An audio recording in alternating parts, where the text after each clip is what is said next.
சில பேர் பேசுறத மட்டும்தான் பேச விட்டு இன்னும் கொஞ்ச நேரம் பேசுங்களே அப்படின்னு சொல்லிட்டு நம்மளால ரசிக்க முடியும். ஸோ அந்த அளவுக்கு ரசனை உள்ள அக்கா தீபா அக்கா வாங்க.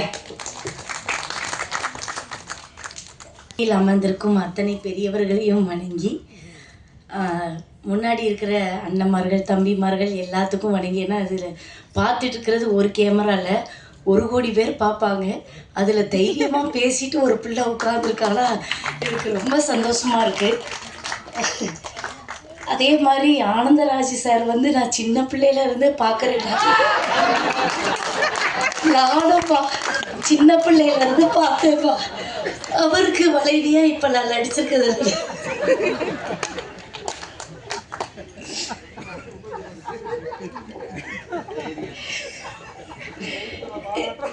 நிஜமானவே நானும் சின்ன பிள்ளையில இருந்து அவரை பார்த்துட்டு வரேன். அவரை பார்த்து பயந்த ஒரு சில ஆட்கள்ல நானும் வருத்தேன். நம்ம படத்துல தான் வில்லன், நிஜத்துல அவர் வந்து ஒரு குழந்தைம்மா. இந்த மாதிரி ஒரு குழந்தைய, அதாவது வளர்ந்த குழந்தைய நம்ம பார்க்கறது ரொம்ப சந்தோஷமா இருக்கு. அப்படி ஒரு குழந்தை உள்ளம் கொண்ட அண்ணன் அவர்களுக்கு நன்றி. அப்புறம் வந்து இப்போ நம்ம ஆர்கே செல்வமணி அண்ணா இருக்காங்க. வந்தோடனே வந்து தீபாமான்னு அவங்க பேச வேண்டிய அவசியம் இல்லை, நம்மளை பற்றி சொல்ல வேண்டிய அவசியம் இல்லை. அந்த பெருந்தன்மை இருக்குல்ல, உண்மையில அந்த காலத்தில் இருக்கிற அத்துணை ஆர்டிஸ்ட்டுகளுக்கும் அந்த ஒரு இது ஒன்று. அவங்ககிட்ட இருந்து தான் அந்த பணிவெல்லாம் நம்ம கற்றுக்கணும். அம்மாவாக இருக்கட்டும், அம்மாலாம் வந்து அக்கா அம்மாலாம் அடி பண்ணுவாங்க. சின்ன பிள்ளைகளுக்கு தான் அம்மா, கரெக்டு தாங்க. அதனால் அக்காவுக்கு உண்மையில சொல்கிறேன், அவங்க வந்து ஒருத்தங்களை என்கரேஜ் பண்ணுறதுலையே இருக்கட்டும். இன்றைக்கி வந்து ட்ரெண்டிங் யாருன்னா அக்கா தான். ஏன்னா வந்து அவங்கள நம்ம ஒரு மாறுபட்ட கோணத்தில் இன்றைக்கி நம்ம பார்க்குறோம். நிறைய பேருக்கு நிறைய விஷயங்களை சொல்லி கொடுக்குறதுல அவங்கள அடிச்சுக்க ஆளவே கிடையாது. இப்போது இந்த படத்தில் எனக்கு வாய்ப்பு கொடுத்தவரை பற்றி முக்கியமாக சொல்லணும். ஏன்னா இத்தனை பேரை பற்றி நான் இன்றைக்கி பேசுகிறேன்னா அதுக்கு காரணம் வந்து இயக்குனர் தான். அவர் தான் இந்த படத்தில் நான் நடிக்கிறதுக்கு முதற் காரணம். அவருக்கும் தயாரிப்பாளர் அவர்களுக்கும் என்னோட நன்றி. என்ன அப்படின்னா, மண்ணு, பெண்ணு, பொண்ணு, இந்த 3 விஷயத்தையே தான் தேடி மனிதன் அலைந்து கொண்டு இருக்கிறான். இந்த மண்ணை அடையும் பொழுது பெருமை அடைகிறான், பொண்ணு அடையணும்னு பேராசைப்படுறான். இப்படி மனிதன் வந்து ஒரு விஷயத்துக்காக தேடி தேடி அலைந்து அலைந்து தன்னை தொலைக்கிறான். இதை தான் இந்த படத்தில் சொல்லியிருக்கிறாங்க, வேற ஒன்றும் சொல்லலை. ஆமாம், இந்த 3 விஷயத்தை தான் இதில் வந்து, அதாவது ஒரே கத்தியில் வந்து ஒரே உரையில் 2 கத்தி எப்படி இருக்கும் அப்படின்னு கேட்டால் இதில் இருந்தே உங்களுக்கு தெரிஞ்சிருக்கும். நானும் வந்து ஆனந்தராஜ் சாருக்கு ஒரு பொண்டாட்டி, ஒரு உரையில் இருக்கிற கத்தி, இன்னொரு கத்தியை கொண்டு வந்து அதில் எல்லாம் சொருவலாம், எல்லாம் நடக்குன்றது தான் இந்த படத்தில் இன்னும் காமெடியாக சொல்லியிருக்கிறாங்க.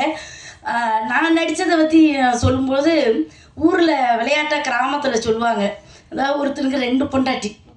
ஒருத்தி நேராக ஓடி வந்து எலியை போட்டான், இன்னொருத்தி சோத்தை போட்டான், இன்னொருத்துக்கு திருப்பி வந்து ஒருத்தி குழம்பு ஊற்றுனா, இன்னொருத்தி சாப்பிடணுமாமான்னு கூட்ட வச்சேன். இப்போ மனுஷன் சாப்பாட்டை பிசையணும்ல, பிசையும் போது ஒருத்தி கையை பிடிச்சிட்டான். நான் வந்து முதல் பொண்டாட்டி, உனக்கு நான் குழம்பு ஊற்றினேன், இக்குழம்பு மட்டும்தான் திங்கணுங்கிறான். இன்னொருத்தி நான் முதல் பொண்டாட்டி, உனக்கு சோறு போட்டேன், நீ சோறு மட்டும்தான் திங்கணுங்கிறா. இப்போ 2ஐயும் போட்டு எப்படி பிசைய முடியும்? ஒன்றும் பண்ண முடியாது. கடைசியில் 2 பேரும் கோவப்பட்டு நாய்க்கு கொண்டு போய் போட்டாங்க. அதனால் 2 வச்சுக்கும் போது ஜாக்கிரதையாக இருக்கணும். முதல்ல நல்லா தான் இருக்கும், போக போக தான் அது கத்தி கழுத்தை இருக்குதா எல்லாம் ஏதுங்கிறது தெரியும்.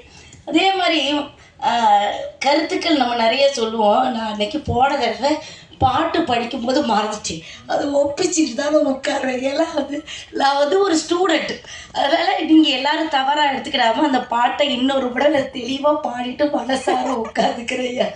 அதாவது, கருங்காலி கட்டைக்கு நானா கோடாலி, இருங்கதலி தண்டுக்கு நானும் பெருங்காணி, காரருமை மேய்க்கின்ற காளைக்கு நான் தோற்றேன், இரவும் துஞ்சாது என் கண். இதான் அவ்வை பிராட்டியோருடைய பாடல். அந்த பாடலை வந்து போன தடவை மறந்துச்சு. இங்கே ராத்திரி எல்லாம் தூக்கம் வரல, ஒரு 1000 வாட்டி இதை படிச்சிருப்பேன். இப்போ கரெக்டாக ஒப்பிச்சிட்டெல்லாம் இதுக்கு நீங்கள் கை தட்டிருக்கணும். அது ரொம்ப சந்தோஷமாக இருக்குது. அந்த பாட்டை நான் மறந்துட்டேன், அதனால் இந்த தடவை சொன்னேன். உண்மையிலே நான் வந்து ரொம்ப பெருமைப்படுறேன். ஏன்னா இங்கே இருக்கிற எல்லாருமே என்னை பற்றி நிறைய எழுதுறதுனால தான் எனக்கு நிறைய படங்கள் வருது. அதுக்கு வந்து முதல்ல இங்கே முன்னாடி இருக்கிற என்னோட சகோதர சகோதரிகளுக்கு வந்து ரொம்ப நன்றி. இந்த படத்தில் எனக்கு வாய்ப்பு கொடுத்த எல்லாருக்குமே ரொம்ப நன்றி.